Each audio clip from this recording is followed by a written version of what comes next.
Ancient Egypt ruled for over 3,000 years, building wonders that still stand today, and yet hiding one massive truth from every single history book. That truth is buried in the tombs, the temples, the very stones of Egypt, and once you hear it, you can't unhear it. If you're already leaning in, hit that like button right now. Share this video with someone obsessed with ancient mysteries, and subscribe so you catch every mind-blowing detail coming up. Let's uncover it together, starting from the very first flood that turned the desert black. Chapter 1. The Birth of the Black Land, from 5500 to 3000 BCE. Listen closely now. Before kings wore crowns of white and red, before temples rose to touch the sky, before writing captured the names of gods and men, Egypt was shaped by a single, eternal force: the river. The Nile flowed north from distant highlands, carrying life in its waters. Each summer the river swelled not in violent torrent, but in a gentle, predictable flood fed by monsoon rains far to the south. When the waters receded in autumn, they left behind a layer of black silt so fertile it could grow almost anything. The ancient people called this rich strip Kemet, the Black Land. On either side stretched Deseret, the Red Land, endless desert, harsh and lifeless. Around 5500 BCE, the world was warmer and wetter than today. The Sahara still held patches of grassland. Lakes shimmered in what are now barren dunes. Herds of giraffe, elephant, and antelope roamed wide savannas. Rock art hidden in remote wadis captures those fading memories. Hunters drawing bows, boats on vanished rivers, figures dancing beneath stars that felt close enough to touch. As the climate dried, people drifted toward the Nile's reliable edge. Small bands settled in clusters of simple huts, reeds bundled into walls, palm fronds for roofs, mud daubed for strength. They no longer roamed endlessly as pure hunters and gatherers. They stayed. They planted. They waited for the harvest. This marked the true beginning of settled life in Egypt, the Neolithic shift that set everything else in motion. In the north, near the marshy fringes of the delta, one of the earliest known settlements grew at Merimd Beni Salama. From around 5000 to 4200 BCE, families built oval houses partly dug into the earth for coolness during the hot months. Storage pits lined with baskets or clay held surplus grain against lean seasons. People fished the river for catfish and perch, hunted hippo and crocodile in dense papyrus thickets, work that left scars on bones, healed bite marks, crushed limbs. Women ground emmer wheat and barley on flat stone querns, baked flat loaves on hot stones, brewed weak beer from fermented grain mash. Men shaped flint sickles with jagged edges sharp enough to slice stalks cleanly, polished stone axes to clear reeds, crafted bone needles and awls for sewing hides and weaving. Burials were simple yet thoughtful. Bodies rested flexed in fetal position, curled as if ready for rebirth, wrapped in mats or scraps of linen, dusted with red ochre to echo the earth's life-giving blood. Grave goods included a pot or two, a flint knife, sometimes a small figurine of a cow or a woman with rounded hips. Almost always they faced west, toward the setting sun, the realm where the dead would travel. Further south, in the narrow valley of Upper Egypt, the Badarian culture emerged around 4400 to 4000 BCE. Graves at sites near El Badari and Mostejeda show growing refinement. Copper beads from the Sinai Peninsula gleamed among offerings, seashells from the Red Sea, ivory combs carved with animal heads.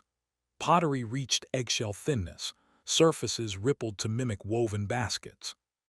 Slender female figurines with arms raised high, perhaps dancing, perhaps calling on fertility spirits, suggest beliefs stretching beyond daily survival.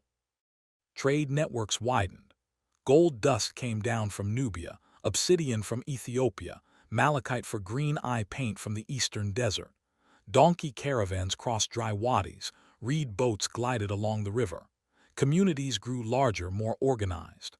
Leaders, headmen, or chiefs appeared, their status marked by richer graves, exotic imports, weapons of fine stone. Then arrived the Naqada era, the true foundation of what would become pharaonic Egypt. Scholars divide it into phases based on pottery styles and grave goods first found at key sites. The first phase of Nakata ran from about 4000 to 3500 BCE. Villages swelled into towns. Centers of power rose at Hierakonpolis, ancient Nekhen, Nakata itself, and Abydos in Upper Egypt. Chiefs grew wealthy. Their tombs deepened, brick-lined chambers more elaborate goods. Slate palettes, once practical tools for grinding eye makeup, became symbolic canvases. Carved with animals, boats, hunting scenes, standards topped by totem creatures, falcon, scorpion, bull. They declared clan identity and rising hierarchy. Religion sharpened. Local gods took animal forms, Horus as falcon in the south, perhaps chaotic desert beasts elsewhere. Burials consistently faced west. Some bodies show early attempts at preservation, tightly wrapped in linen, padded with salts to slow decay. Offerings multiplied, maces of hard stone, ivory tusks, copper tools. From 3500 to 3200 BCE, the second phase of Nakata brought explosive change. Towns gained mud brick walls for defense. Hierakonpolis may have reached 10,000 people, vast for the time.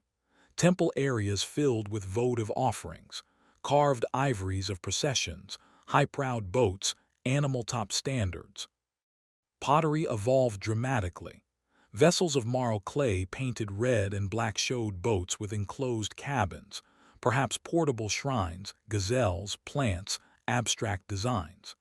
These decorated ware pieces served as prestige items, buried with elites. Ceremonial mace heads appeared. One from Hierakonpolis depicts a king in bull's tail, holding a hoe beside irrigation channels, early sign of rulers controlling water and farming. Another shows a king wearing the white crown, surrounded by regional standards. Tombs became monumental. At Abydos, Cemetery U holds proto-royal graves, multi-room brick structures, hundreds of imported vessels from Canaan, perhaps wine jars for afterlife feasts. One tomb held over 150 such jars. Writing flickered into being, not full sentences yet, but labels on jars, tags on goods, numbers, place names, early frames enclosing royal symbols. The falcon already linked kingship to Horus, the sky god. Conflict intensified. Palettes show bound captives, smiting scenes. A ruler grasps an enemy's hair, raises a mace to strike. Standards of rival regions clash. Upper Egypt's leaders expanded northward, absorbing or conquering delta groups.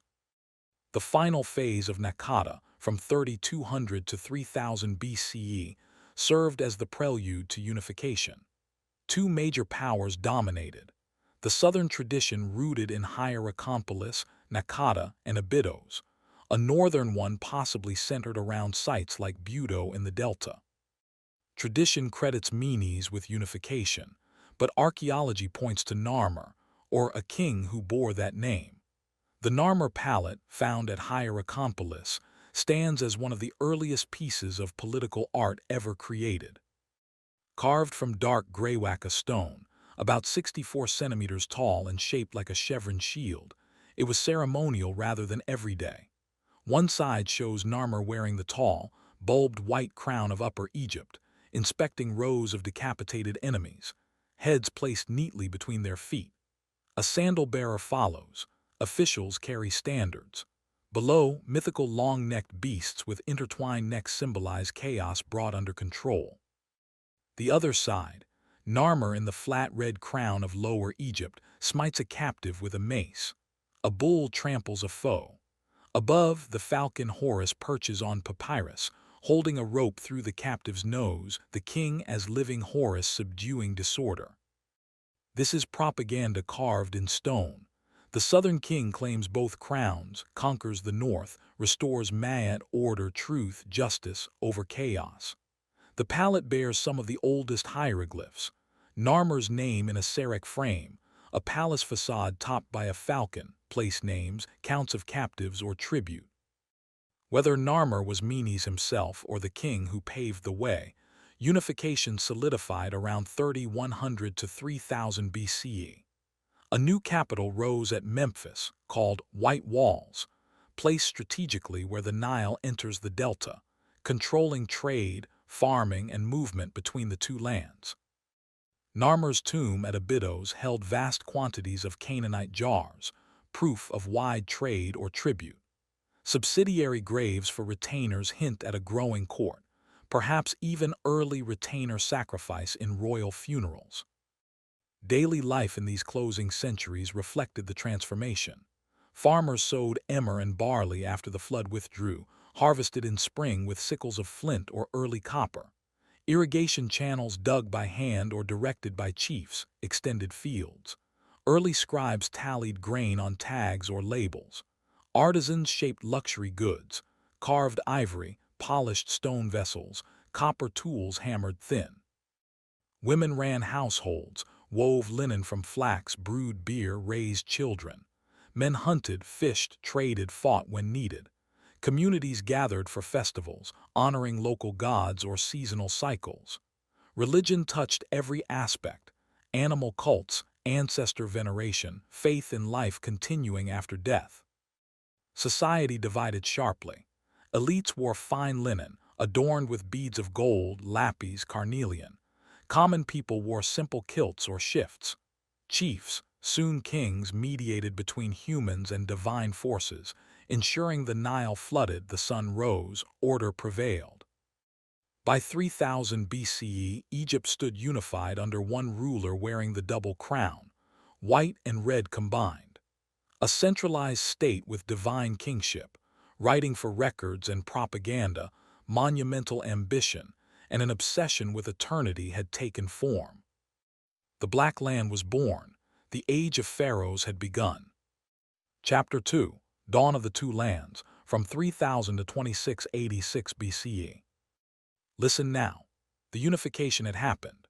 Around 3100 to 3000 BCE, a king, Narmer or perhaps Menes, had claimed both the white crown of Upper Egypt and the red crown of Lower Egypt. He wore them together as the Pishent, the double crown, symbol of rule over the two lands.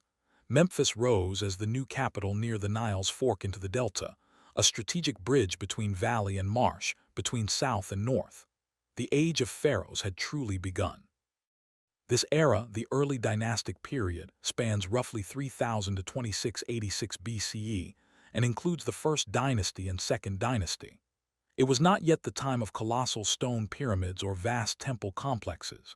Instead, it was a time of foundations, of bureaucracy taking shape, of writing maturing from labels to sentences, of kings asserting their divine role as Horus on earth, maintainers of mad against chaos.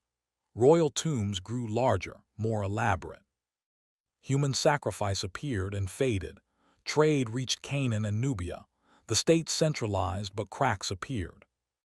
The capital at Memphis became a hub of administration. Scribes tallied grain, livestock, labor.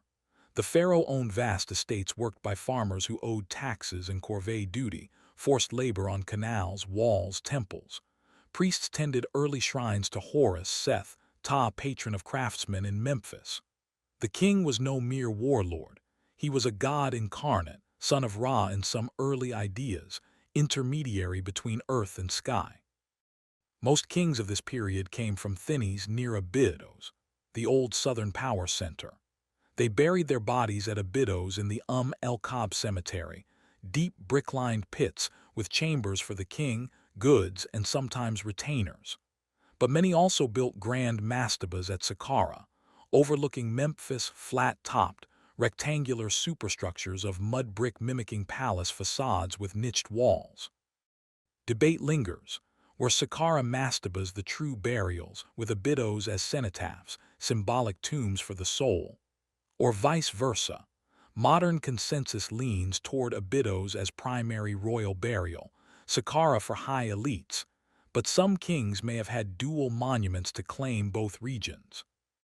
Let's walk through the kings, their achievements, and the unfolding story. The first dynasty begins with Narmer or Menes.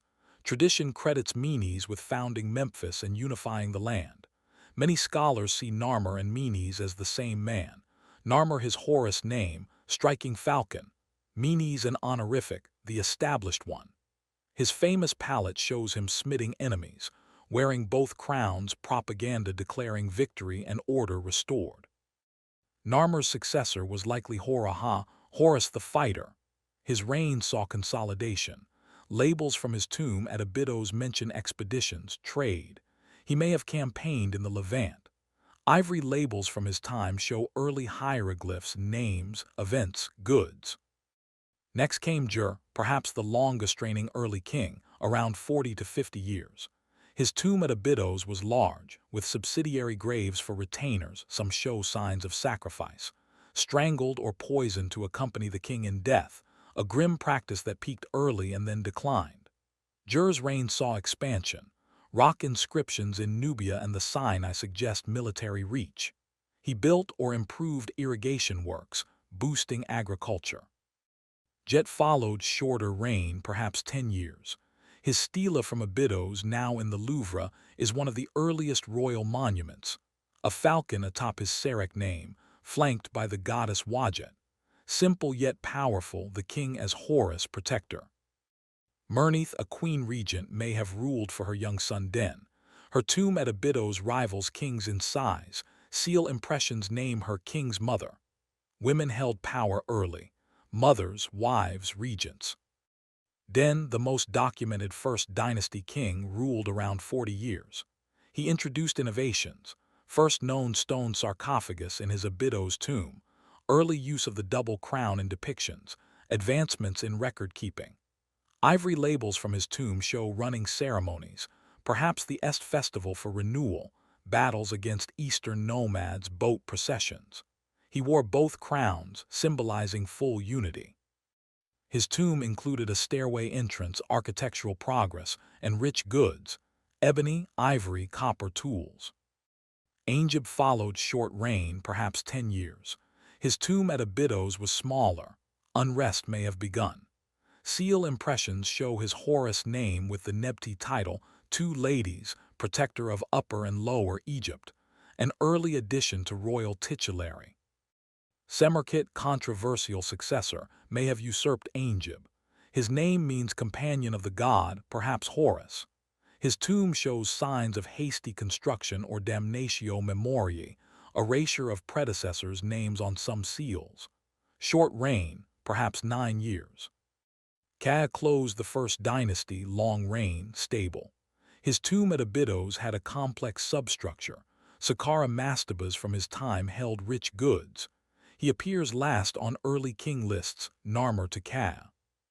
The first dynasty ended around 2890 to 2800 BCE. Central power held, but strains showed.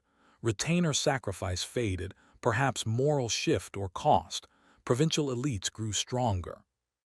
The second dynasty began with Hopesakemwe, peaceful in respect to the two powers, perhaps reunifying after unrest. His reign shifted focus north. Some tombs moved to Saqqara galleries cut into rock. Rainub or Nebra followed, first to use the sun disk in names, hinting at rising solar cult. Ninetjer, long reign, saw internal troubles. His name appears on Palermo stone fragments, possible division of Egypt or civil strife. Weneg Sainit, shadowy figure, little survives. Parabson, dramatic shift. He replaced Horus Falcon on his Serek with Seth Animal, god of chaos, deserts, Upper Egypt's rival force. Some see religious conflict, Horus order, kingship versus Seth disorder. Parabson's tomb at Abydos. His monuments suggest he ruled only parts of Egypt. Kasekemwe, last of the dynasty, reunited the land. His name means the two powers arise, Horus and Seth both in his Serek, a compromise. Massive tomb at Abydos, largest early dynastic with chambers, boat pits.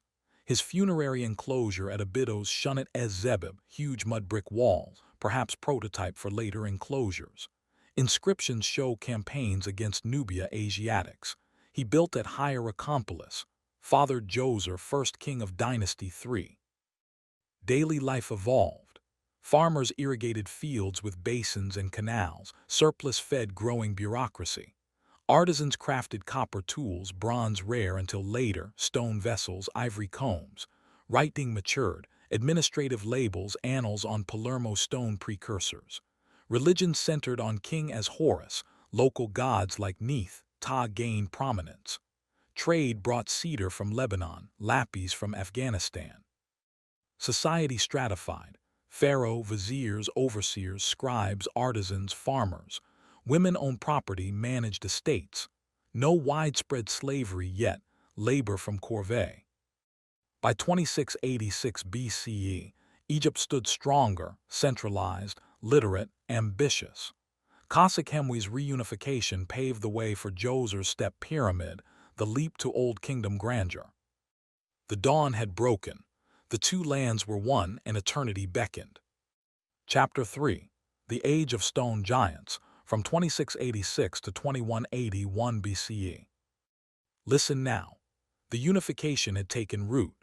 The two lands stood as one under divine kings who were Horus on earth, sons of the sky, maintainers of Mad.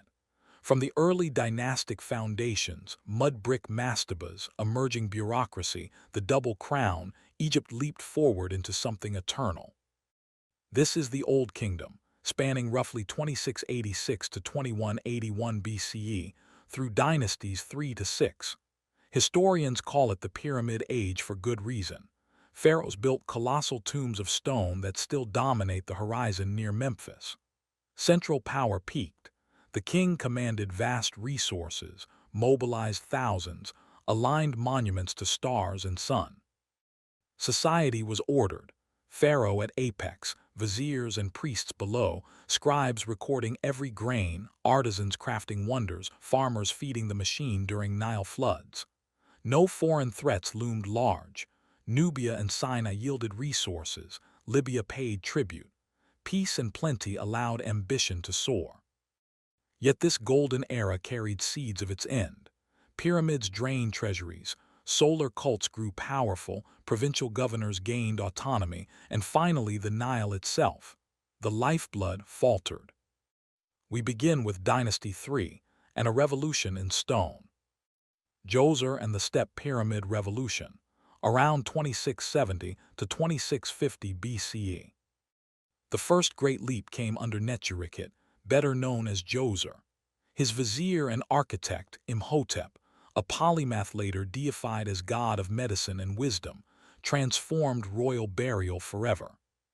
Previous tombs were mastabas, flat-topped, rectangular mud-brick superstructures over underground chambers. Imhotep started with a large mastaba at Saqqara, but he kept building upward, stacking smaller mastabas atop one another in 6 diminishing tiers. The result?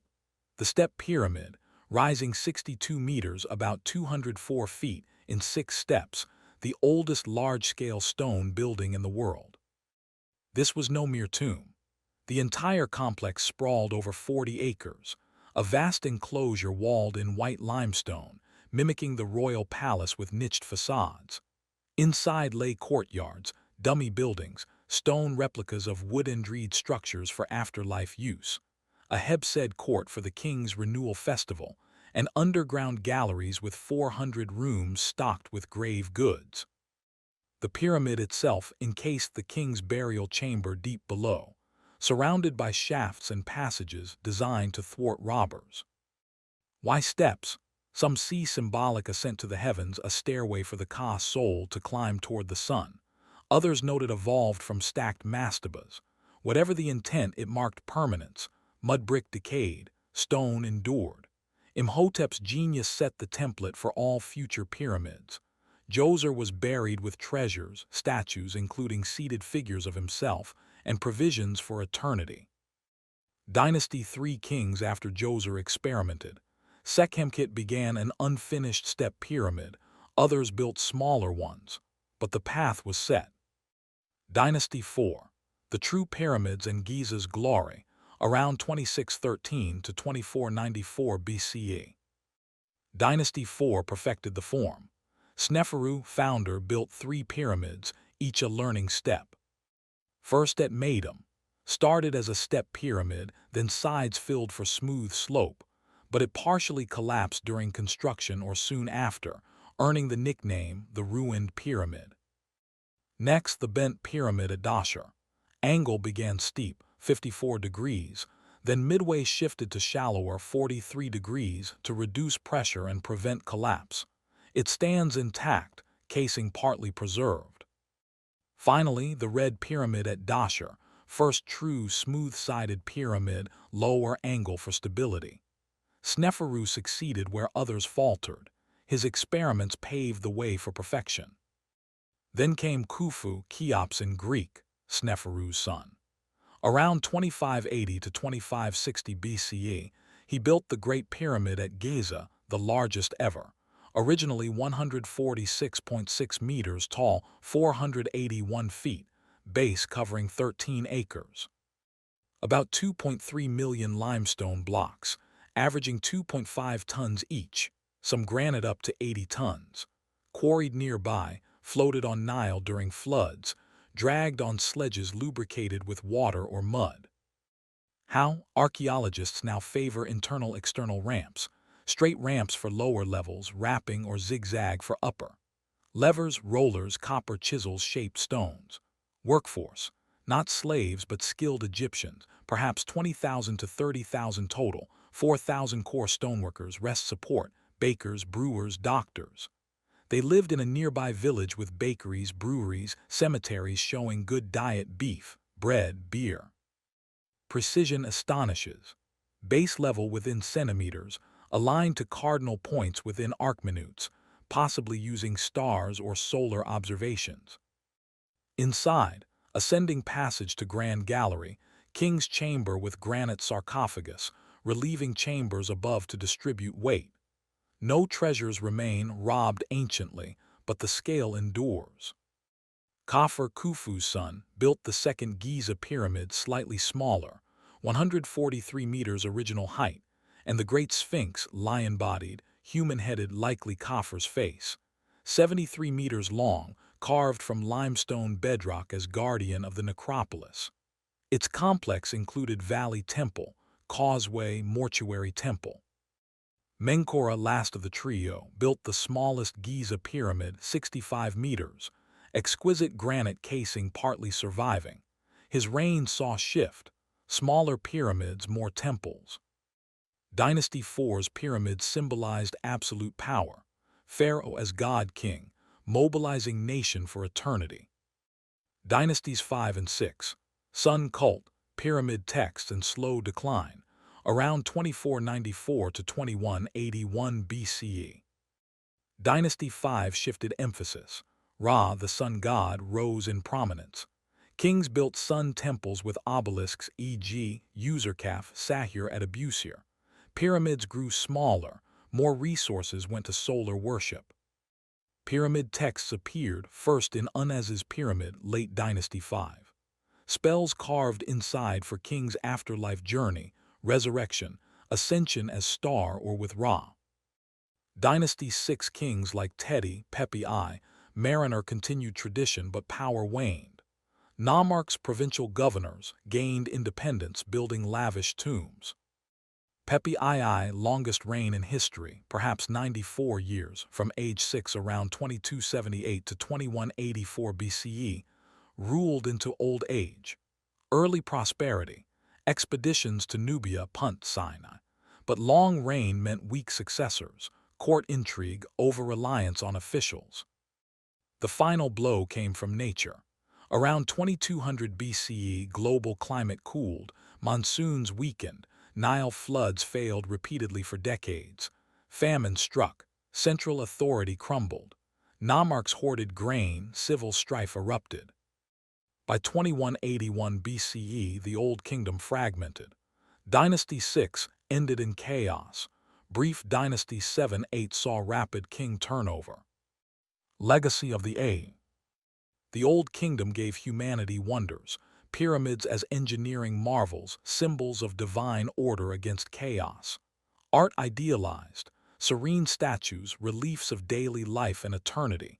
Bureaucracy, mathematics for surveying, medicine advanced. Maat reigned supreme.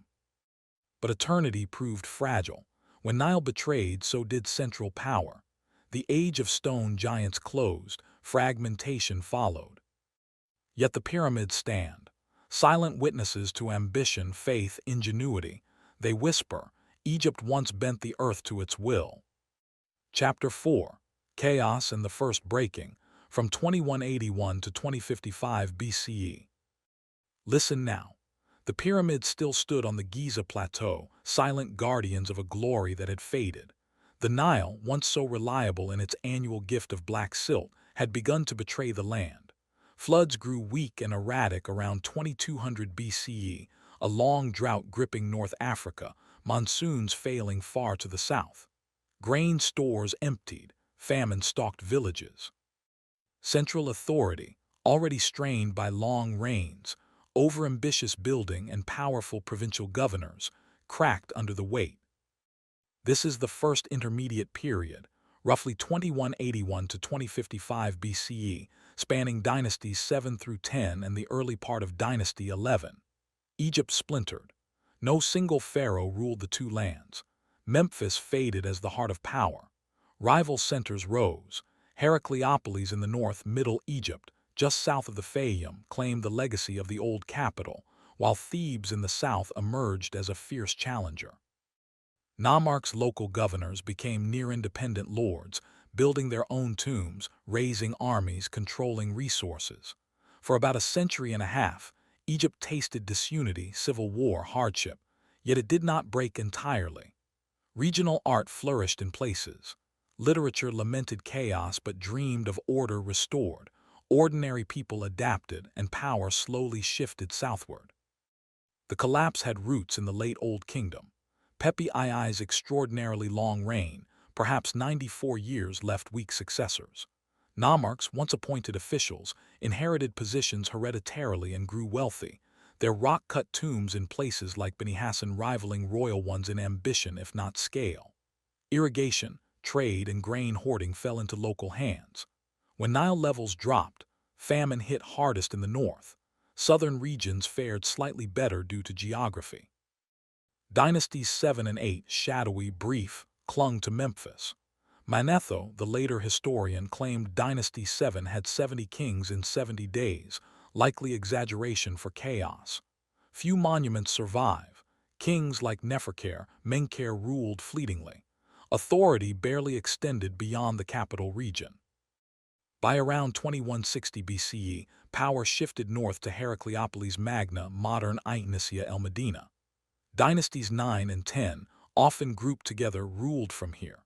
Kings like Meriber Kheti, founder of Dynasty 9, and his successors claimed the full titulary of pharaohs.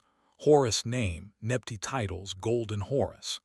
They fought to hold Middle and Lower Egypt, built modestly, promoted loyalty through patronage. One key text survives from this northern line, the instruction addressed to Merikare, a wisdom text where a Heracleopolitan king, perhaps Kheti, advises his son on good rule, justice, humility, defense of borders, care for subjects. It reflects anxiety over disorder. Do not be harsh.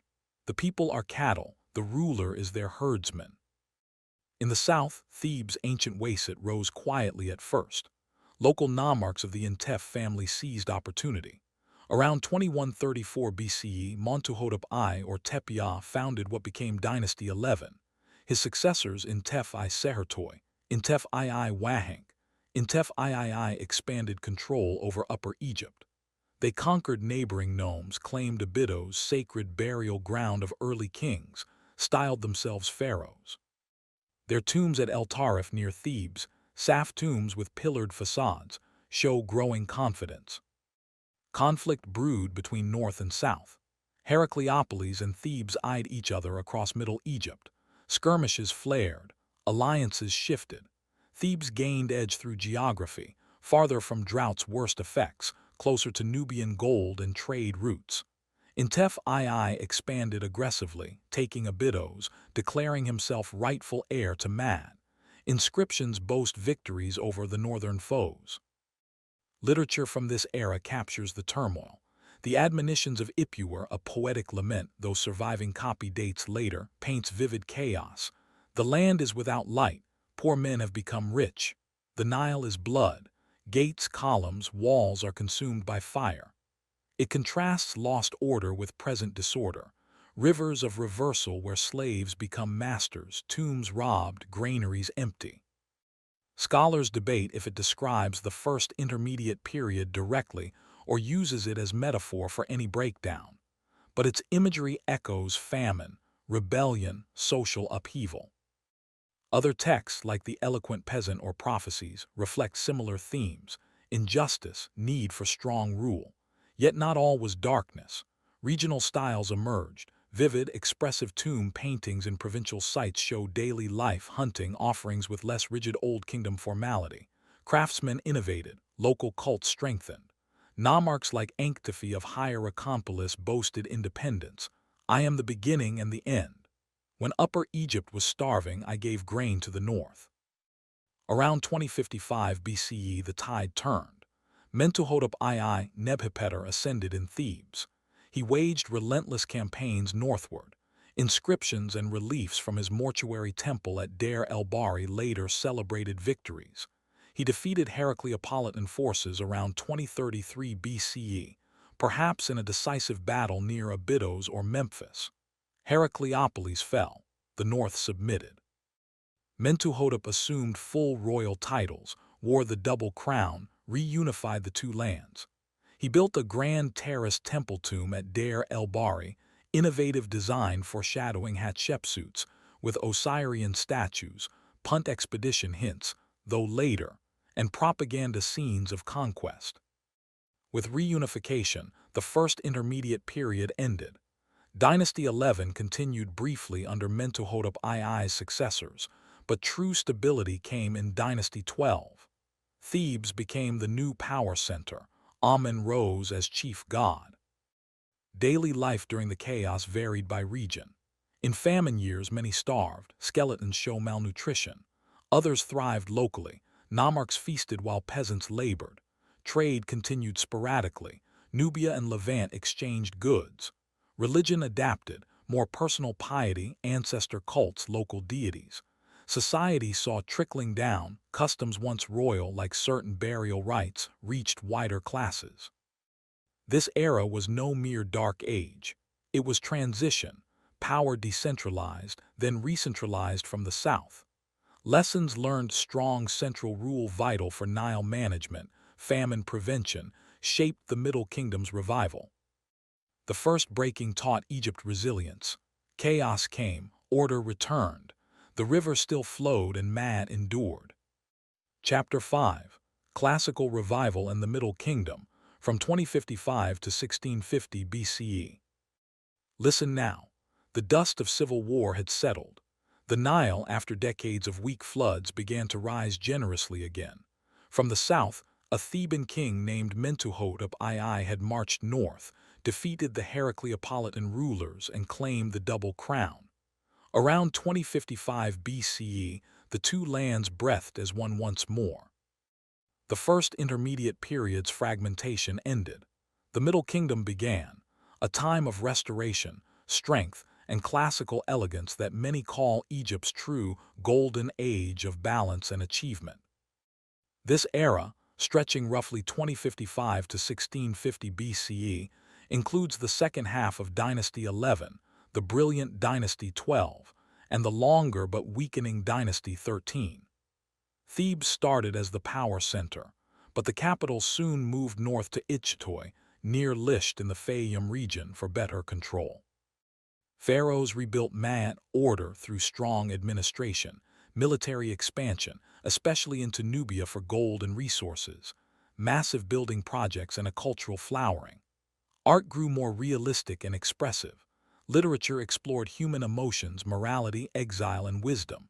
The afterlife became more democratic, with Osiris worship spreading hope to common people. Trade boomed. Economy thrived on agriculture, mining, and foreign goods. Yet beneath the prosperity lay tensions. Powerful nomarchs needed careful management, borders required constant defense, and late rulers faced decline. Still, this period produced some of Egypt's most enduring masterpieces. Texts read millennia later, statues of stern yet human kings, temples and pyramids that harmonized with the landscape. The reunification and Dynasty 11's consolidation. around 2055 to 1985 BCE. Mentuhotep II Nebhipeter, the unifier, ruled from about 2055 to 2004 BCE. He did not merely conquer, he rebuilt. His mortuary temple at Deir el-Bahri, west of Thebes, was revolutionary, terraced against cliffs with ramps, colonnades, gardens, possibly with transplanted punt trees, and Osirian statues symbolizing resurrection. Reliefs showed victories over northern foes, expeditions, perhaps early to punt for incense, and the king as triumphant Horus. He adopted full pharaonic titles, built at Abydos and Elephantine, campaigned into Nubia to reclaim trade routes. His successors, Mentuhotep III and IV, maintained stability, sent expeditions to Punt and Sinai, but Dynasty 11 weakened with internal rivalries. Dynasty 12, the zenith of power and reform, around 1985 to 1773 BCE. The true classical revival dawned with Amenemhat I Sehetepabur, around 1985 to 1955 BCE. Possibly a vizier under Mentuhotep IV, he seized power perhaps by coup and founded Dynasty 12. To secure the north and avoid Theban dominance, he built a new capital, Ichtoi, Caesar of the Two Lands, near Lisht, strategic, close to Old Kingdom heartlands. He fortified the northeastern border against Asiatic incursions with the walls of the ruler. His pyramid at Lisht revived Old Kingdom styles, but with Middle Kingdom realism.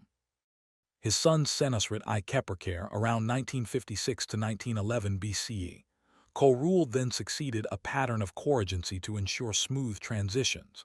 He expanded aggressively, rebuilt the Temple of Karnak, early core for Amun, erected obelisks at Heliopolis, campaigned deep into Nubia, built fortresses like Buhin. Literature flourished under him. The story of Sinu, a masterpiece of exile, loyalty, and homesickness, may date to his time. He promoted Osiris cult, making afterlife rites more accessible. Amenemhat II Nebuchadnezzar, around 1911 to 1877 BCE, focused on trade. Expeditions to Punt and the Levant brought luxury goods. His pyramid at Dashur introduced new designs.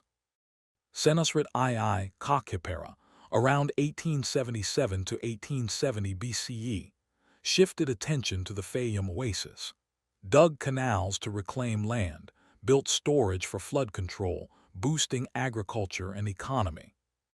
Then came the warrior king Senusret III Kakura, around 1870 to 1831 BCE, perhaps the Middle Kingdom's greatest ruler. Stern-faced statues show him aged, realistic with deep lines, no idealized youth, but a burdened leader. He crushed Namarch power, abolished hereditary governorships, divided Egypt into administrative districts under royal officials. He campaigned brutally in Nubia. 4 major expeditions pushed border to Semna Second Cataract, built massive fortresses Buhin, Semna, Kama to control gold mines and trade. Inscriptions boast, "I have taken their women, carried off their subjects." He dredged canals for Nile navigation, fortified the delta. His pyramid at Dashur was innovative, underground galleries, security features against robbers. Amenemhat III Nimatar, around 1831 to 1786 BCE, Senusret III's successor, brought peak prosperity. Long reign, about 45 years, focused on internal strength, expanded Fayum irrigation, Lake Moeris Reservoir, mined Sinai copper turquoise aggressively, built labyrinth at Hawara, vast mortuary complex with pyramid, Black Pyramid at Dashur. Trade flourished, economy boomed. His statues show realism continuing. Amenemhat IV Makharir, around 1786 to 1777 BCE. Shorter reign, continued policies but decline hinted. Sobkneferu, around 1777 to 1773 BCE, first confirmed female pharaoh, ruled briefly as sole king. She adopted full titulary, built at Hawara. Her reign ended Dynasty 12. Dynasty 13. Stability fades, around 1773 to 1650 BCE. Dynasty 13 had many kings, over 50 in some lists, short reigns. Early rulers like Sobkotapi maintained prosperity, later ones weakened. Capital remained Ichthoi, Nubia held briefly. Asiatic infiltration grew in Delta, economy strained. By around 1650 BCE, central power eroded, setting stage for Hyksos takeover. Cultural and social achievements. Art shifted to realism. Statues showed kings as humans careworn, thoughtful. Private stele proliferated, common people commissioned monuments. Jewelry exquisite, gold pectorals, scarabs. Architecture, smaller pyramids, rock-cut tombs, temples like Karnak's beginnings. Literature peaked. Wisdom texts, instruction of Amenemhat, Thales, Sinu, eloquent peasant, prophecies. Osiris cult grew, afterlife accessible via morality, not just royal privilege. Daily life. Farmers benefited from Fayum projects. Scribes recorded taxes, trade. Women owned property, some held high office. Economy. Agriculture, wheat, barley, mining, trade, punt myrrh, Nubian gold, Levantan timber. Military. Nubia campaigns secured resources, borders fortified. The Middle Kingdom revived classical ideals but humanized them, order with empathy, power with justice. It ended in gradual decline, but its legacy, art, stories, administration endured. Chapter 6. Foreign Shadows and the Hyksos Interlude, from 1650 to 1550 BCE. Listen now. The Middle Kingdom's golden light had dimmed. Dynasty 13 kings followed one another in quick succession, short reigns, weak authority, treasury strained by earlier projects. The capital at Ichthoi lost grip on the provinces. In the fertile, trade-rich delta, Asiatic groups, traders, migrants, mercenaries from Canaan and Syria, settled in growing numbers. They brought new ways, chariots, composite bows, bronze weapons, horse breeding. At first welcomed or tolerated, they gradually dominated. Around 1650 BCE, one group seized power in the northeast delta. They called themselves Hekakasat, rulers of foreign lands, a term the Egyptians later shortened to Hyksos. Greek writers centuries later would echo this as shepherd kings, but they were no mere nomads. They established a capital at Avaris, modern Tel el-Daba, a fortified city with massive walls, palaces in Canaanite style, temples to their gods, especially Seth, whom they equated with their storm deity Baal. The Hyksos ruled as dynasties 15 and 16, the 15th as the main line of great Hyksos kings, the 16th perhaps vassals or minor rulers. They did not conquer all Egypt at once. The takeover was gradual infiltration, then coup, then consolidation. By around 1650 to 1600 BCE, they controlled Lower Egypt, the Delta, parts of Middle Egypt, and trade routes to the Levant. They adopted Egyptian ways. Pharaonic titles, scarabs with royal names, hieroglyphs on monuments, even mummification. But they kept Semitic names Apepi, Apophis, Kamuti, Yanasi, and worshipped foreign-influenced gods alongside Egyptian ones. Seth, god of chaos and deserts, became prominent, fitting for outsiders who embraced his disruptive power. The native Egyptians in the south, Dynasty 17, based in Thebes, held Upper Egypt from Elephantine to perhaps Abydos or Kusi. They paid tribute to the Hyksos at times, acknowledged their overlordship nominally but maintained independence. Thebes grew strong. Temples to Amun expanded. Local rulers like Tau, Kamos, and Ahota built power. The division was not total war at first. Trade continued. Goods flowed, but resentment simmered. The Hyksos introduced innovations that Egypt would later master. Horse-drawn chariots for warfare, stronger bronze weapons, scaled armor, improved fortification techniques. These gave them military edge, but also sowed seeds of their downfall.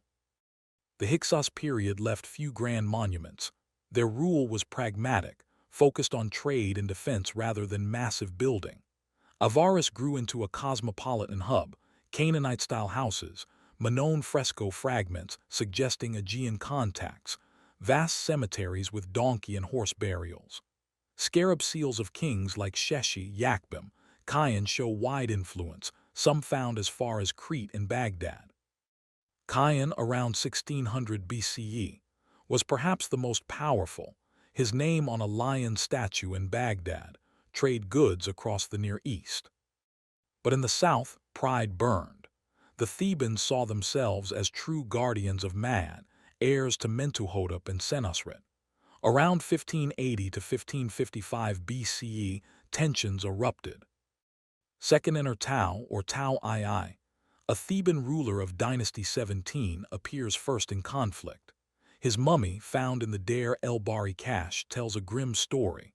Skull smashed by battle-axe blows, Hyksos-style weapons, jaw broken, wounds suggesting hand-to-hand combat.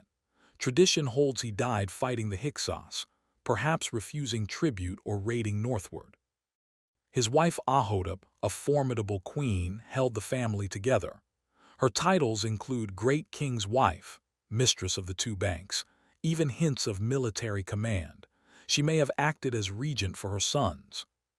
Kamos's second and her son escalated the war. Around 1555 to 1550 BCE, he launched bold campaigns. Two key stelae from Karnak tell the tale, the Carnarvon Tablet and Kamos's stela. In them, Kamos speaks of frustration. Why should I sit here while Asiatics rule the north? He describes sailing north with ships, attacking Hyksos towns, capturing cattle and goods, burning fields. He reached Avaris but did not take it, perhaps a raid rather than full siege. He boasts, I have taken their women, their children, their fields are ablaze. Yet he returned to Thebes, frustrated that victory was incomplete. Kamos died young, perhaps in battle or soon after. His mummy shows no obvious battle wounds, but his reign was short. Power passed to his brother, or close kin, Ahmose. Ahmose I, around 1550 BCE, finished the work. He besieged Avaris, perhaps after years of campaigning.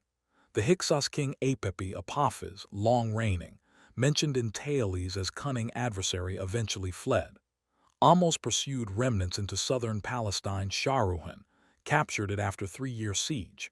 He expelled the Hyksos fully, reunified Egypt, founded Dynasty 18, and launched the new kingdom. Ahmose rewarded loyalty, built temples at Abydos, Thebes, fortified borders, restored trade. His mother Ahotep received honors as savior of the realm. The Theban line had triumphed. Daily life during this divided time varied sharply. In the delta under Hyksos rule, multicultural Egyptians, Canaanites, Hurrians mixed. Trade thrived.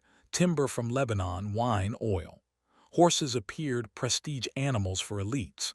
In Thebes, more traditional but militarized, young men trained for war, temples stockpiled weapons. Religion adapted. Hyksos favored Seth. Thebans elevated Amun as national protector. Literature later vilified Hyksos as barbarians, but archaeology shows continuity. Many Egyptians served them willingly. The second intermediate period was no mere foreign occupation. It was a crucible. Foreign ideas entered, military technology advanced, southern resilience forged. When Ahmose drove them out, Egypt emerged stronger, imperial, ready for empire. The foreign shadows lifted. The sun of the new kingdom rose. Chapter 7. Empire of the Sun, Early New Kingdom and Dynasty 18 Warriors, from 1550 to 1350 BCE. Listen now. The Hyksos had been driven out. Avaris fell, their kings fled to Palestine. Around 1550 BCE, Ahmose I stood victorious, reuniting the two lands under Theban rule.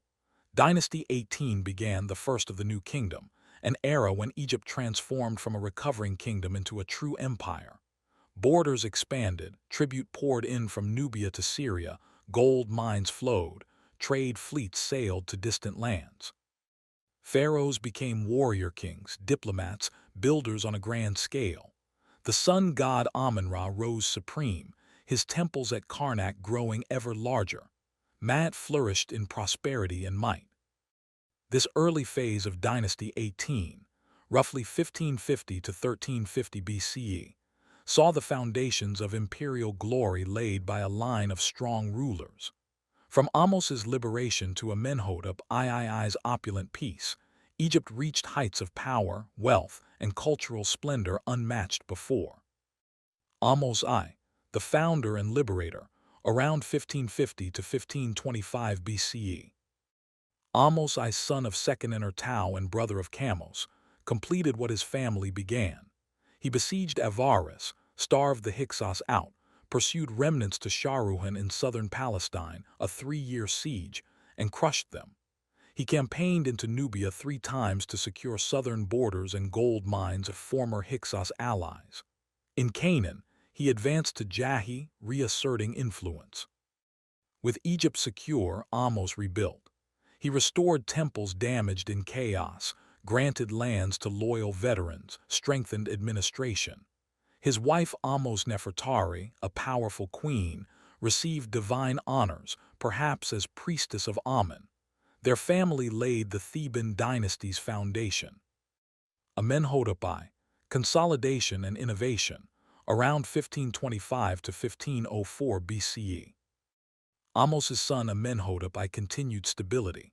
He campaigned in Nubia Kush, pushing control to the Third Cataract. In the north, he maintained influence in Canaan. Peace allowed cultural growth. He reformed the calendar slightly, promoted arts. His mortuary temple at Dra Abu el Naga introduced new styles. His sister wife Ahmose Meritamun shared power. Amenhotep I's reign marked transition from war to prosperity. Thutmose I, the first great expander, around 1504 to 1492 BCE. Thutmose I, possibly a military man, not direct heir, seized the throne. He campaigned aggressively. In Nubia, he reached beyond the Fourth Cataract, erected stelae at Kirgis, installed viceroys to govern Kush. In the Levant, he crossed the Euphrates, farthest north any pharaoh had gone, fought Mitanni precursors, erected boundary markers. He built at Karnak early obelisks, abydos, and began rock-cut tombs in the Valley of the Kings for security against robbers. His reign set imperial template, tribute from vassals, professional army, Nubian gold fueling wealth. Thutmose II and Hatshepsut's rise, around 1492 to 1479 BCE.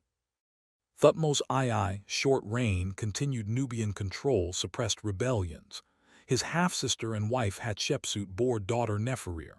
When he died young, his son Thutmose III, from a secondary wife, ascended as child. Hatshepsut became regent. Hatshepsut, the female pharaoh's peaceful reign, around 1479 to 1458 BCE.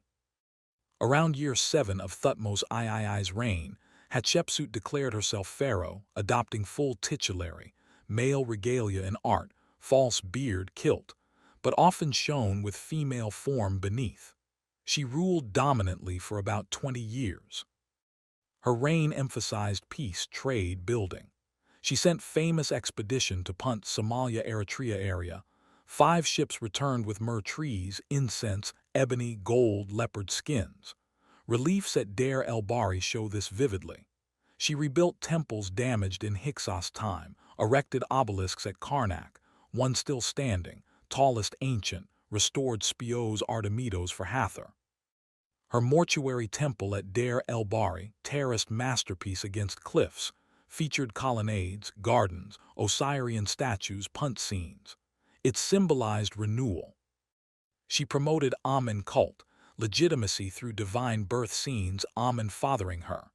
Economy boomed, no major wars needed, borders held from predecessors. Thutmose III co-ruled but in shadow.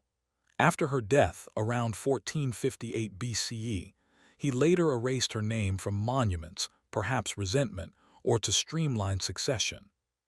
Thutmose III, the Napoleon of Egypt, around 1479 to 1425 BCE, sole rule from 1458 BCE. Thutmose III, military genius, conducted 17 campaigns, creating Egypt's largest empire. Year 23, Battle of Megiddo against Canaanite coalition led by Kadesh, surprise march through narrow pass, victory, captured 350 cities. Later campaigns reached Euphrates, crossed it, defeated Mitanni, took tribute. He conquered from Nubia, Fourth Cataract to Syria. Booty enriched Egypt, gold, slaves, horses, chariots. He built widely, Karnak editions, annals on walls detail campaigns, temples at Thebes, Heliopolis. He promoted arts administration. His tomb in Valley of the Kings held treasures. Amenhotep II and Thutmose IV. Maintaining might, around 1425 to 1386 BCE. Amenhotep II, athletic, boastful, campaigned in Levant, crushed rebellions, brought vast captives. Sphinx Stela claims feats of strength. He maintained empire built at Karnak, Memphis. Thutmose IV, less military, cleared Sphinx sand, dream Stela, focused diplomacy. Marriage to Mitanni princess strengthened ties. Amenhotep III, the Golden Age of Peace, around 1386 to 1349 BCE. Amenhotep III ruled in opulence. No major wars, diplomacy sufficed. Marriages to Mitanni, Babylonian princesses. Wealth from tribute, gold-funded building. Luxor Temple, colossal Memnon statues, Malkata Palace complex, vast Karnak additions. He elevated Aten slightly, but traditional gods dominant. Art reached elegance, realistic yet idealized sculptures. His reign marked peak prosperity, empire stable, economy thriving, culture refined. Queen Tut, powerful consort, shared rule. This early dynasty 18 era forged Egypt's empire. Military conquest, trade, monumental legacy, divine kingship at zenith. Chapter 8. The Heretic Pharaoh and Amarna Revolution, from 1353 to 1292 BCE. Listen now. The empire stood at its zenith, vast, wealthy, secure under Amenhotep III's golden peace, but his son would shatter tradition like sunlight through cloud. Around 1353 BCE, Amenhotep IV ascended, then transformed himself into Akhenaten, effective for the Aten. He launched the most radical religious revolution in Egyptian history, elevating the Aten, sun disk, above all gods, eventually suppressing others, closing temples, and moving the capital to a virgin site. This Amarna period, brief, intense, controversial, lasted little more than 2 decades but left scars and wonders. Akhenaten's father, Amenhotep III, had subtly emphasized solar aspects, but nothing prepared for this. Akhenaten changed his name in year 5, closed Amun's Karnak temples, smashed statues, erased the god's name from monuments. He declared the Aten the sole creator, sustainer, a near monotheism, though Aten remained visible sun disk, not abstract deity. The great hymn to the Aten found in tombs praises, "You rise beautiful on the horizon, sole god like whom there is none." He abandoned Thebes for a new capital, Akhetaten, horizon of the Aten, modern Amarna, a desolate plain bounded by cliffs, chosen for purity, no prior gods. Built rapidly from 1349 BCE onward, palaces, open-air temples, no roofs to block sun, villas, workshops.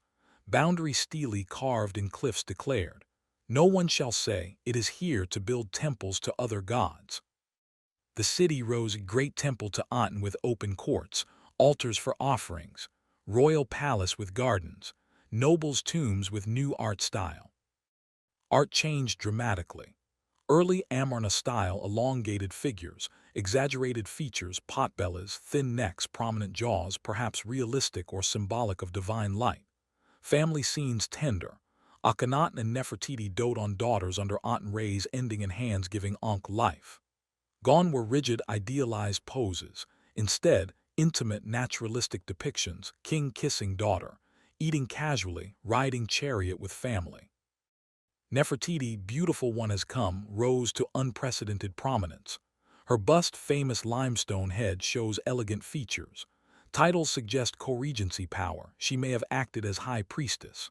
6 daughters born, Meretate, Mekhetate, and Ankhesenpot, later Tutankhamun's wife, and others. No sons from her, Akhenaten's successor perhaps from another wife, Kia. The revolution strained empire. Akhenaten neglected foreign affairs. Amarna letters, clay tablets in Akkadian, show vassals in Canaan begging aid against Habaru raiders, Mitanni complaining of neglect. Nubia held, but northern empire frayed. Economy shifted. Aten temples received offerings once for Amun, priests lost power, wealth redirected. Domestic life in Amarna, cosmopolitan foreigners, artisans, daily worship open air. King, queen offer food, flowers to aunt, people receive blessings. No afterlife emphasis like before, focus on this life under sun. Tragedy struck, Meketaten died young, tomb grief scenes show family mourning. Akhenaten's health declined, elongated skull, perhaps genetic Marfan syndrome theory. Around 1336 BCE he died, or co-ruled briefly with Nefertiti/Smenkhkare. Debates rage. Power passed to Smenkhkare, mysterious figure, perhaps brother or Nefertiti in male guise disputed. Short reign, then Tutankhaten, living image of Aten, boy king, age 8 or 9, around 1332 BCE. He married Ankhesenpon. Under Regents I Horemheb, restoration began. Name changed to Tutankhamun, living image of Amun. Capital returned to Memphis, Thebes. Aten cult dismantled, Amun temples reopened. Tutankhamun's tomb KV62, discovered 1922, intact, dazzled. Golden mask, chariots, thrones, 5,000 plus objects. Many items adapted from predecessors, mask possibly recut from Nefertiti's. Tutankhamun died young, around 1323 BCE, age 18-19. Cause debated, malaria, bone infection, chariot accident. No clear heir. Elderly official, perhaps grandfather, succeeded briefly, married widow Ankhesenamun, built modestly. Horemheb general under Akhenaten, then Tutankhamun, seized throne around 1319 BCE. He erased Amarna traces, dismantled Akhetaten, reused Talitat blocks, small sandstone reliefs, defaced names of Akhenaten, Nefertiti, Tutankhamun, restored traditional gods, military order, law. His reign bridged to Dynasty 19. The Amarna experiment, revolutionary, idealistic, failed politically. Temples closed caused unrest. Empire weakened temporarily. Yet it produced art of startling intimacy, hymns of poetic beauty, glimpse of singular devotion. Akhenaten's legacy, monotheism's early echo, family tenderness in stone, city in desert sand. After him, Egypt healed but remembered the heretic, damnatio memoriae followed. Chapter 9, Rameses the Great and the Zenith, from 1292 to 1213 BCE. Listen now. The upheaval of the Amarna years had been swept away. Horemheb, the last king of Dynasty 18, had methodically erased the heretic's name from stone, reopened the temples of the old gods, rebuilt the army, and restored traditional order across the two lands. When he died without a son around 1292 BCE, the throne passed to his trusted vizier and military commander, Paramesu, a man from a military family in the Delta. Paramesu took the throne name Rameses I. His rule lasted only 1 to 2 years, long enough to found Dynasty 19, but too short to leave a deep mark. The true architects of the dynasty's glory were his son Seti I, and above all, his grandson Rameses II. Seti I came to the throne around 1290 BCE and immediately set about reasserting Egypt's imperial reach. He campaigned vigorously in the Levant, recapturing Kadesh from Hittite influence, fighting Libyans in the west, and suppressing Shasu nomads in the south. His reliefs at Karnak show him in his chariot smiting enemies with the mace, while his great hypostyle hall at Karnak, a forest of 134 towering columns painted in brilliant colors, began under his direction and became one of the architectural wonders of the ancient world. He restored temples damaged during the Amarna period, completed a magnificent temple to Osiris at Abydos complete with a famous king list, and prepared one of the longest and most beautifully decorated tombs ever cut in the Valley of the Kings. When Seti I died relatively young, his son Rameses II, already named co-regent and experienced in command, ascended smoothly around 1279 BCE. Rameses II would rule for 66 years, until 1213 BCE, outliving almost everyone who remembered the Amarna crisis. He became the archetype of the pharaoh in later memory, the builder of colossal statues, the warrior who claimed victory in every battle, the king whose name appeared so often on stone that later generations sometimes mistook his monuments for those of earlier rulers. His Horus name proclaimed him strong bull, beloved of man, and his throne name user mater sedipener. The justice of Ra is powerful, chosen of Ra, echoed across the empire. From the very beginning of his sole rule, Ramesses moved to prove his strength. In year 4, he led forces into Canaan and Syria to reassert control over vassal states that had drifted during the Amarna neglect. The defining military event of his early reign came in year 5, the great battle at Kadesh against the Hittite Empire ruled by Muwatalli II. Kadesh was a strategically vital city on the Orontes River in what is now Syria. Seti I had captured it briefly, but it had slipped back into Hittite hands. Ramesses assembled a large army divided into 4 divisions named after the great gods, Amun, Re, Ta, and Seth, and marched north with perhaps 20,000 men, thousands of chariots, and a long supply train. Hittite spies deliberately fed him false information, convincing him that the main Hittite force was far away. Ramesses advanced ahead of his main body with only the Amun division, walking straight into an ambush. Hittite chariots, lighter, faster, and manned by 3-man crews, poured across the river and smashed into the Egyptian lines. The Amun division broke and fled in panic. Ramesses found himself surrounded, his personal bodyguard cut to pieces, his camp overrun. In his own accounts, the famous poem of Pentor and the Bulletin, carved in huge versions on temple walls from Karnak to Abu Simbel, he describes praying desperately to Amun, receiving divine strength, mounting his chariot and charging alone into the enemy ranks, slaying Hittites left and right until reinforcements arrived.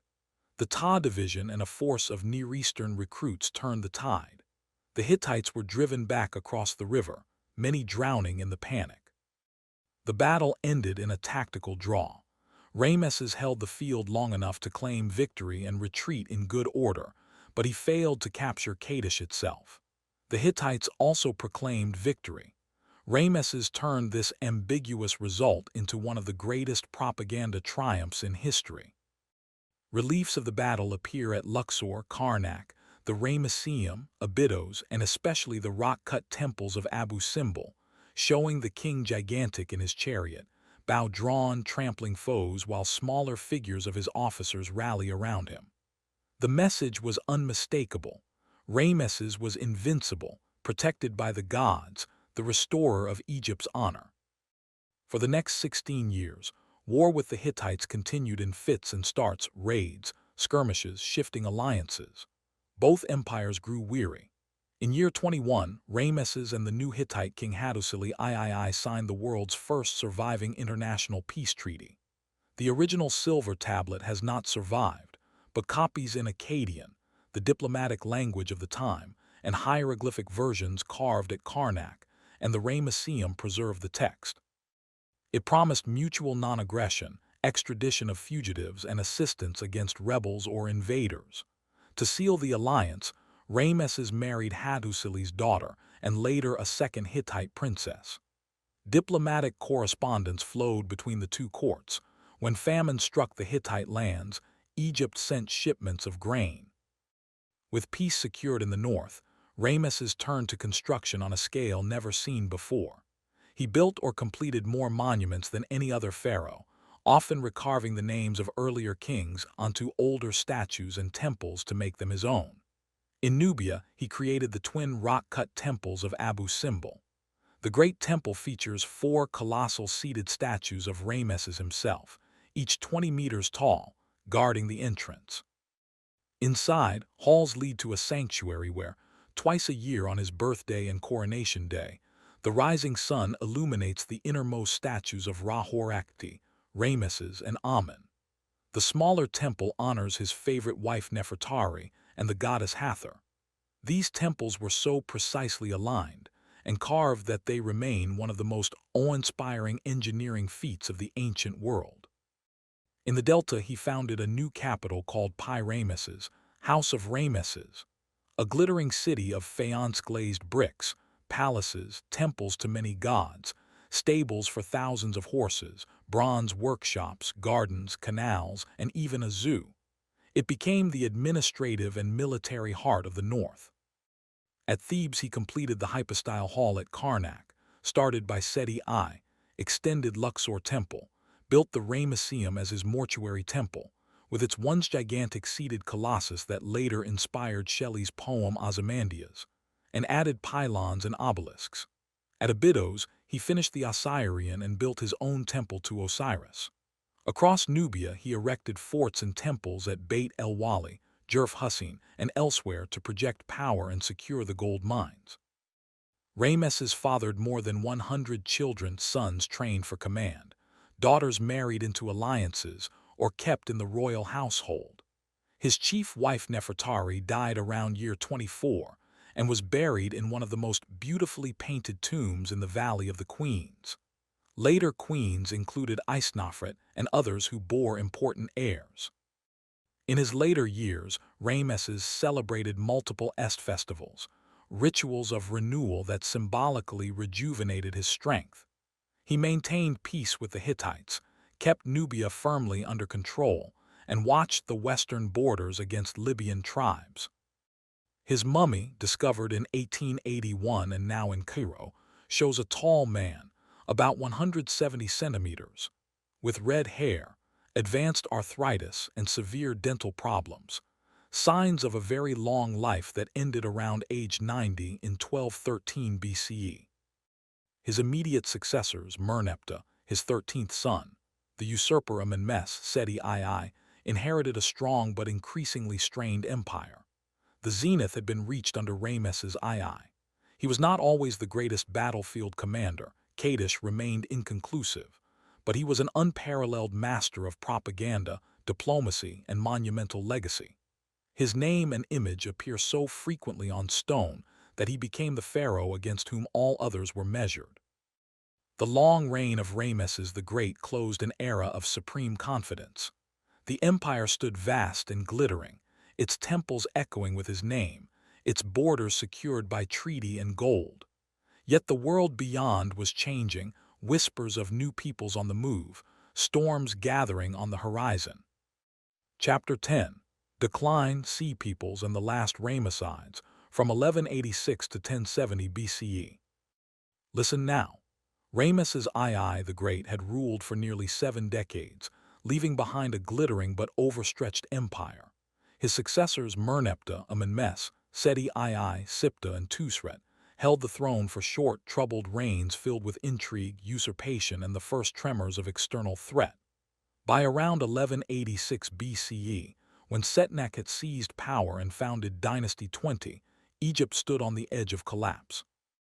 The Bronze Age world beyond the Nile was convulsing.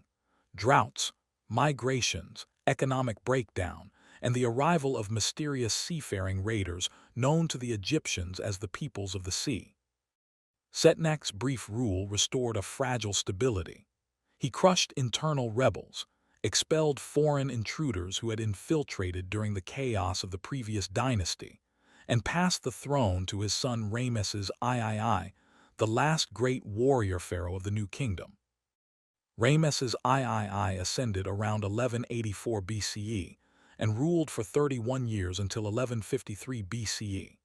His reign is best remembered for 2 monumental defensive wars against the Sea Peoples, massive confederations of displaced tribes and migrants from the Aegean, Anatolia, the Western Mediterranean, and elsewhere. These groups had already destroyed the Hittite Empire, ravaged Cyprus, and sacked cities across the Levant. Egypt was one of the few major powers left standing. The first invasion came in year 5. Libyans allied with Sea Peoples groups Meshwesh, Sea Peoples confederates attacked from the west. Rameses crushed them, capturing thousands of prisoners and vast herds. Reliefs at his mortuary temple at Medinet Habu show the king in his chariot smiting foes, while rows of bound captives with distinctive headdresses and weapons march in defeat. The greater crisis arrived in year 8. A massive combined land and sea assault by a coalition the Egyptians called the Peliset, Tejeker, Shekelesh, Denian, and Weshesh, names that echo later Philistines, Sicilians, and others. They moved by land through Syria and by sea with fleets of ships. Rameses met them on two fronts. On land, at the frontier in Jahi, southern Canaan, he halted the advance with chariots and archers. On the sea, in the Nile Delta channels or eastern harbors, he deployed a fleet of warships. Medinet Habu reliefs depict the naval battle in vivid detail. Egyptian ships with grappling hooks and boarding parties clash with sea people's vessels manned by warriors in horned helmets and feathered headdresses. Arrows fly, ships burn, bodies drown. Rameses claimed total victory. I have taken their ships, their men, their women, their children as captives. These victories saved Egypt from immediate conquest, but the cost was enormous. The treasury drained, the army exhausted, the economy strained by feeding prisoners and rebuilding defenses.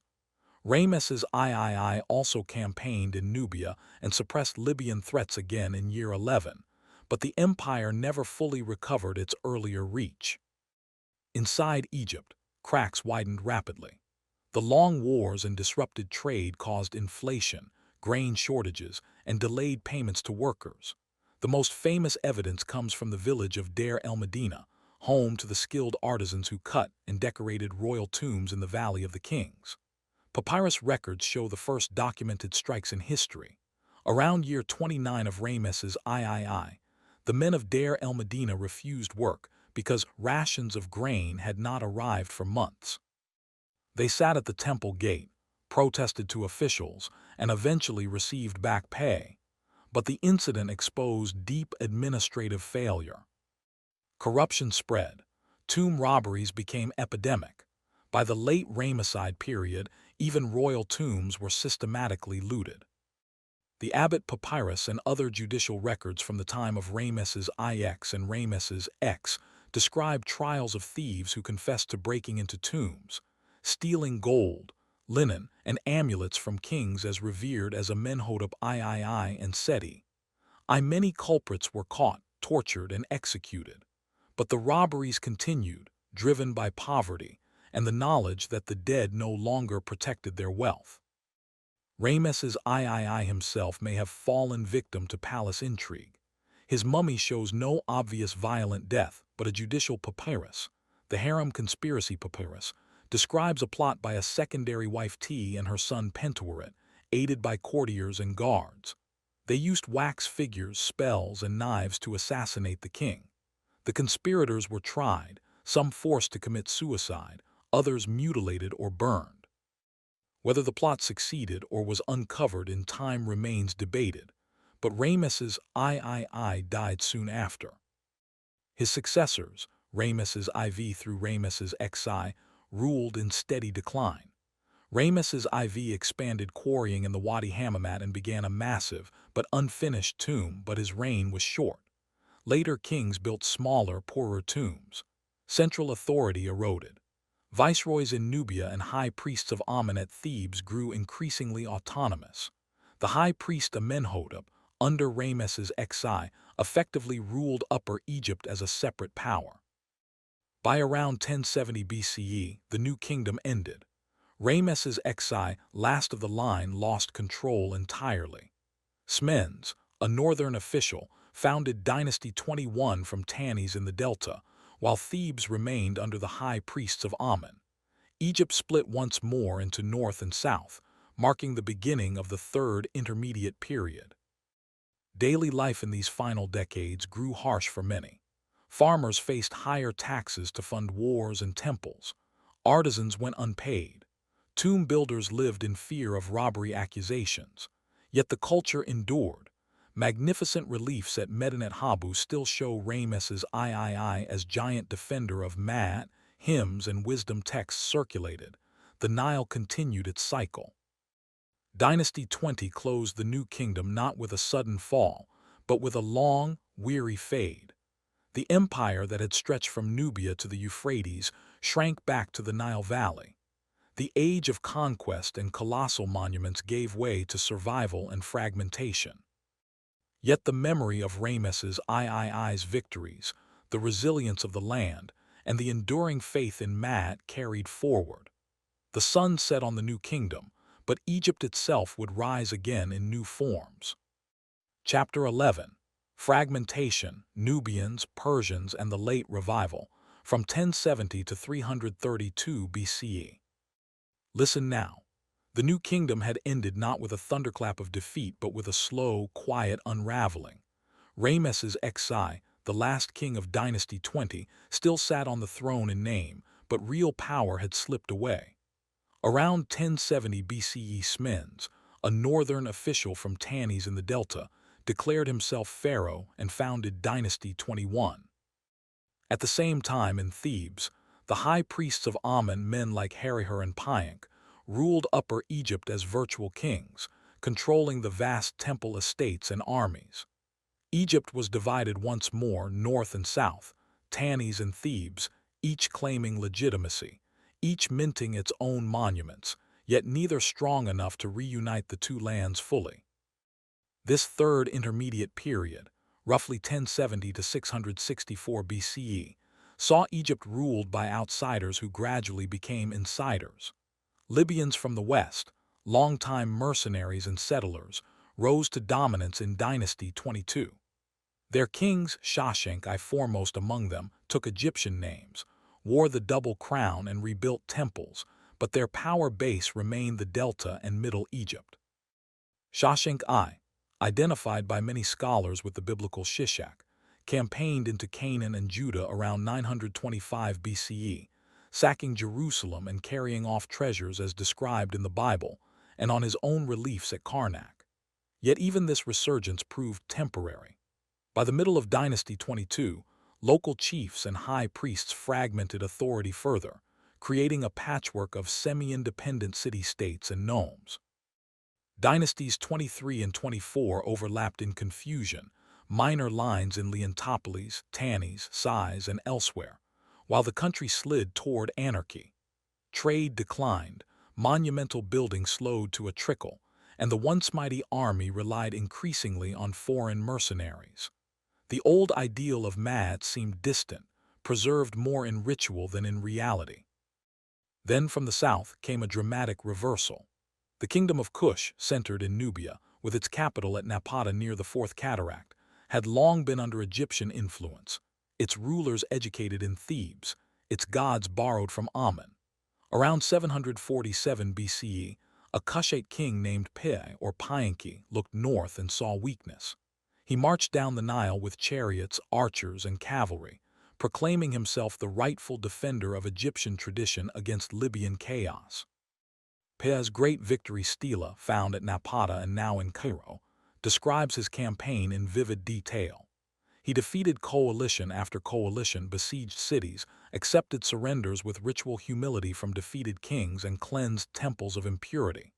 When he reached Memphis, he refused to enter until ritually pure, then stormed the city. He crowned himself pharaoh, adopted full Egyptian titulary, and founded Dynasty 25, the Kushite or Nubian dynasty. His successors, Shabaka, Shebitku, Taharka, Tenudamani, ruled from both Napata and Thebes, restoring grand building programs, reviving archaic styles, and emphasizing piety toward Amun. Shabaka rebuilt at Karnak and Memphis, promoted wisdom literature, and is credited in tradition with compiling ancient texts. Taharka, the most famous, ruled from around 690 to 664 BCE. He built extensively, pyramids at Nuri for Kushite kings, temples at Kawa, Sanam, and Thebes. His statues show strong, realistic features with Nubian traits, full lips, broader noses, blended with Egyptian idealization.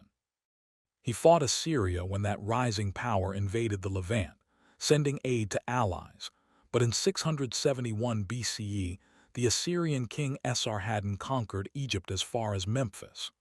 Taharka fled south, then returned briefly, only for Ashurbanipal to sack Thebes in 663 BCE, an event so traumatic that later Egyptian texts remembered it as a day of horror. The Kushites withdrew to Nubia, ending Dynasty 25. Egypt fell under Assyrian overlordship, but not for long. In the Delta, A native prince named Psamtik I of Sais used Assyrian support to unify the north, then gradually expelled Assyrian garrisons as that empire weakened. By around 656 BCE, Psamtik ruled all Egypt, founding Dynasty 26, the Sate period, and ushering in the late period's last great native revival. Psamtik I and his successors, Necho II, Psamtik II, Apries, Amasis, restored central authority, revived trade, rebuilt temples, and promoted a conscious archaism, copying Old Kingdom and Middle Kingdom styles in art, architecture, and inscriptions. Sais became the capital, its temple to Neith a center of power. Necho II dug a canal from the Nile to the Red Sea, a precursor to the Suez Canal, built a navy with Greek help, and campaigned into Syria. Psamtik II raided deep into Nubia. Apries fought in the Levant but lost Cyrene, leading to rebellion. Amasis, originally a general who usurped the throne around 570 BCE, brought prosperity. He allied with Greek cities, founded Naucratis as a Greek trading post in the Delta, encouraged commerce and built widely temples at Sais, Abydos, Memphis. His reign saw economic boom, faience, sculpture and trade flourished, but the shadow of Persia grew. In 525 BCE, Cambyses II of Persia invaded. Amasis had died. His son Psamtik III faced the Persian army at Pelusium. Cambyses won decisively. Legend says he used cats, sacred to Egyptians, as shields and sacked Memphis. Psamtik III was captured and later executed after a failed revolt. Egypt became a Persian satrapy, Dynasty 27, ruled by satraps under Darius I, Xerxes, and others. Persians respected local customs to some degree, restored temples, and used Egyptian administrators, but heavy taxation and occasional revolts marked the period. Native revolts flared. Inaros in the 460s BCE nearly expelled the Persians with Greek help, but Artaxerxes I crushed the rebellion. Around 404 BCE, Egypt broke free under Amyatius, Dynasty 28, followed by Dynasties 29 and 30, brief native lines from Mendes and Sebennytos. Nectanebo I and Nectanebo II rebuilt temples lavishly, fortified the Delta against Persian return, and promoted arts in a final burst of independence. But in 343 BCE, Artaxerxes III reconquered Egypt, looting temples and imposing harsh rule, Dynasty 31. When Alexander the Great defeated Darius III in 332 BCE, he entered Egypt as liberator. The Persian satraps surrendered Memphis without a fight. Alexander founded Alexandria, visited the oracle of Amun at Siwa, where he was declared son of Zeus Ammon, and left Egypt under Ptolemaic rule after his death. The late period closed 3,000 years of pharaonic civilization. Native kings had risen, fallen, risen again. Nubians had ruled as true pharaohs, restoring old glories. Persians had come and gone twice. Yet each time Egypt adapted, absorbed, endured, until the Macedonian conquest opened a new chapter under Greek-speaking kings. The river still flowed, temples still stood, Maat still whispered in rituals. But the age of independent Egyptian pharaohs had ended. Chapter 12. Alexandria, Cleopatra, and the End of Eternity, from 332 to 30 BCE. Listen now. The long line of native pharaohs had been broken. Persian rule had returned in 343 BCE under Artaxerxes III, harsh and looting, but brief. In 332 BCE, a young Macedonian conqueror named Alexander crossed the Sinai, entered Egypt without resistance, and was welcomed as liberator. The Persian satrap surrendered Memphis peacefully. Alexander sacrificed to Apis the bull, was crowned pharaoh in the ancient manner, and journeyed to the oracle of Amun at the Siwa oasis, where the god, in Greek eyes Zeus Ammon, declared him his son. He founded a new city on the Mediterranean coast, Alexandria, destined to become one of the greatest centers of the ancient world. Alexander stayed only a few months before marching east to conquer Persia and India. He died in Babylon in 323 BCE at age 32, leaving no clear heir. His empire fragmented among his generals.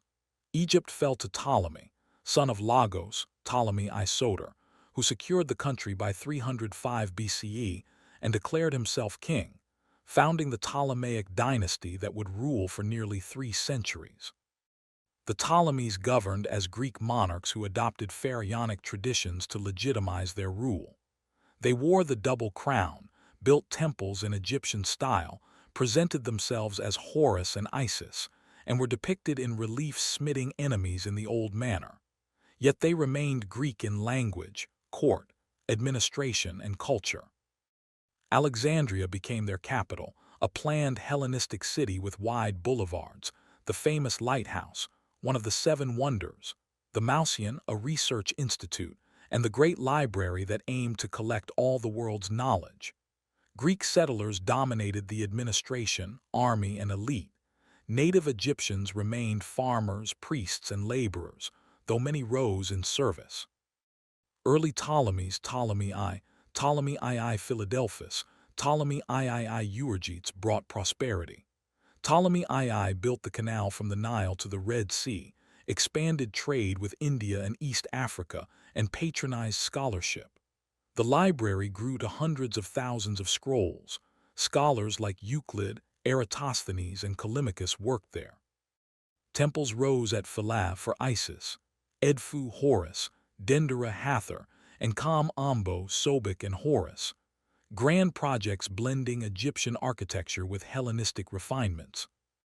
The dynasty's strength lay in a sophisticated bureaucracy, a professional army of Greek and Macedonian settlers, and control of the Nile's wealth. But internal rivalries, sibling marriages to preserve the bloodline following Egyptian custom, and wars with the Seleucids in Syria weakened the realm over time.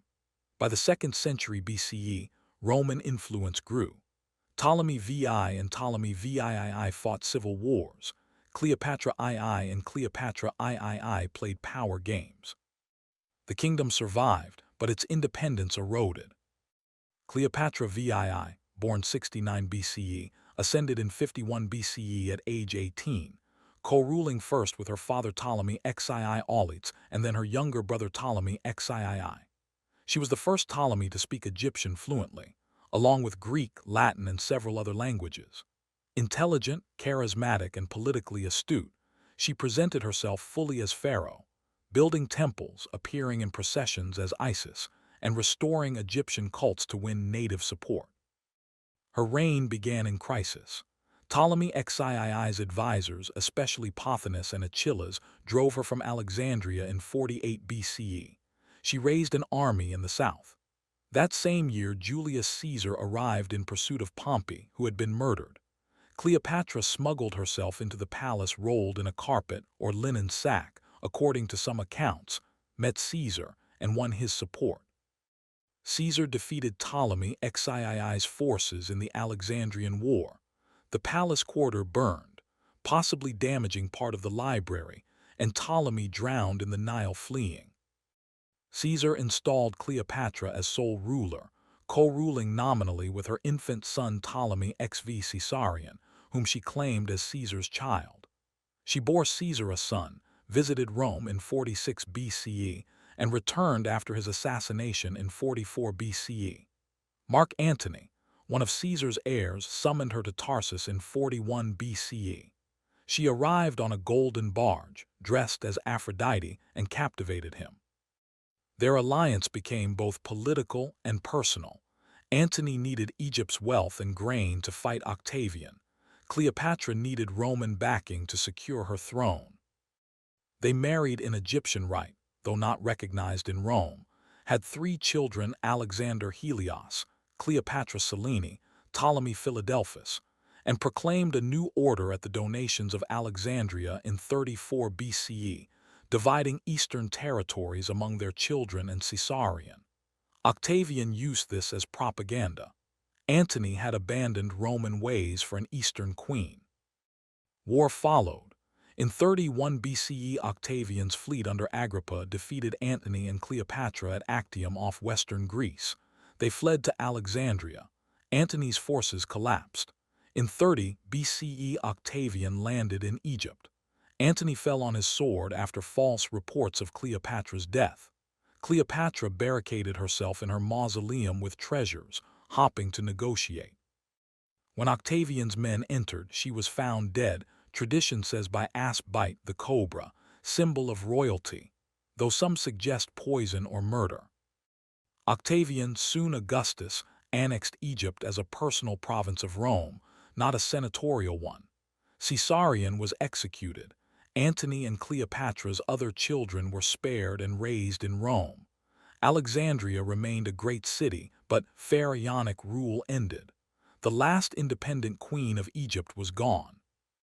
Cleopatra VII was no mere seductress of legend. She was a skilled diplomat, economist, and ruler who preserved Egypt's independence longer than seemed possible. Her death closed the book on 3,000 years of pharaohs, from Narmer's unification to the final Ptolemy. The Nile still flooded, temples still stood, but the living god-kings were no more. Egypt became a Roman granary, its ancient culture absorbed into a new Mediterranean world. Yet the legacy endured. The pyramids watched silently. Hieroglyphs waited to be read again. The gods' names echoed in later faiths. Eternity had not ended, it had changed form.